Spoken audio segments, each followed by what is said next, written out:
When Jesus met with the woman that was caught in adultery, for instance, remember what Jesus said, all right? Jesus said, neither do I condemn you, and said to her, go and sin no more. There's a tendency for some persons to run away with, neither do I condemn you. And then you hear, Jesus is not in the business of condemning people. That is true. But Jesus also said, go. But when you go, don't sin anymore. If we have a good news to preach, why is the good news important?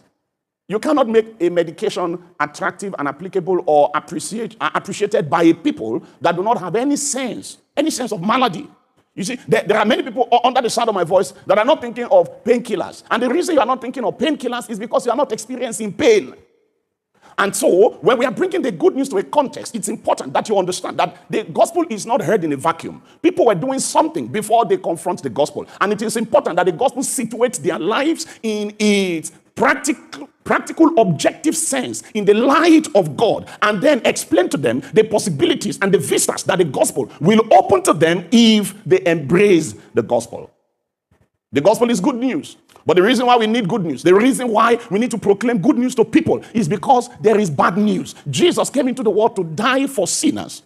And until a woman agrees with God's verdict, with God's diagnosis of his or her condition, the remedy that God brings will be useless to the person. Because Jesus said, only the sick need a physician. So